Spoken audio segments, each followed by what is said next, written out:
నమస్తే friends, welcome to simple recipes in Telugu. ఈరోజు మనం కామన్గా చేసుకునే గోరుచిక్కుడుకాయ కూరను మరింత రుచిగా ఎలా చేయాలో ఈ వీడియోలో క్లియర్గా చూపించబోతున్నాను.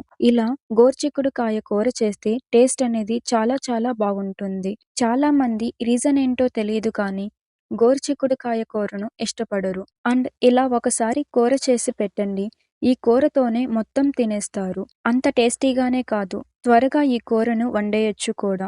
లేట్ చేయకుండా కమ్మని కూరని క్విక్గా ఎలా చేయాలో చూసేద్దాం రండి.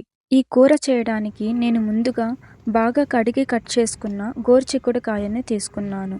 అయితే ఇక్కడ నేను కొంచెం పెద్దగానే కట్ చేశాను. పిల్లలు ఇలా కొంచెం పెద్దగా కట్ చేస్తే బాగా ఇష్టపడతారు. అలాగే మీకు కావాలంటే మనం గోరుచిక్కుడుకాయపై ఫ్రై కోసం కోసుకునేటట్టు చిన్నగా కట్ చేసుకోవచ్చు. ఇప్పుడు ఈ కూర చేయడానికి కావలసిన పదార్థములు చూద్దాం రండి. వెల్లుల్లి, అల్లం, టమోటో, ఆనియన్, కరివేపాకు, పల్లీలు, అలాగే సాల్ట్, మినపప్పు, ఆవాలు, కారం, పసుపు, గరం మసాలా, ధనియా పౌడర్, అలాగే కట్ చేసి పెట్టుకున్న గోరుచిక్కుడు. ముందుగా గ్యాస్పై కడాయి పెట్టుకొని పల్లీలు వేసుకొని వేపుకోవాలి.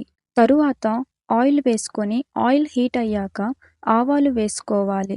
అలాగే ఆనియన్ కూడా వేయాలి. కొంచెం వేగించి కరివేపాకు వేయాలి. అండ్ టమాటా కూడా వేసి పచ్చి వాసన పోయేంత వరకు వేపుకోవాలి. ఇందులో కట్ చేసుకొని ఉన్న గోరుచిక్కుడు వేయాలి. తరువాత సరిపడా సాల్ట్ వేసుకోవాలి. బాగా కలుపుకుంటూ వేగినవ్వాలి. అలాగే గ్రేవీ కావాలి కాబట్టి మిక్సీ జార్లో వెల్లుల్లి, అలాగే అల్లం, పల్లీలు వేసుకొని మిక్సీ ఆడించాలి. ఇలా థిక్గా ఫైన్ పేస్ట్ లాగా రావాలి. మరియు ఇప్పుడు కూర ఫుల్గా మగ్గిన తర్వాత ఇందులో మనం గ్రైండ్ చేసుకున్న గ్రేవీని యాడ్ చేయాలి. చేసిన తర్వాత ఇలా బాగా మిక్స్ చేయాలి. తరువాత కారం వేసుకొని కలుపుకోవాలి. ఇలాగే పసుపు కూడా వేసుకొని మిక్స్ చేయాలి. ఇందులో ధనియాల పొడి, గరం మసాలా వేసుకొని కలుపుకోవాలి. మీడియం ఫ్లేమ్లోనే మగ్గించండి. చివరిన కొంచెం కొత్తిమీర వేసుకోవాలి. అంతే, ఎంతో రుచికరమైన గోరుచిక్కుడుకాయ కూర రెడీ అవుతుంది.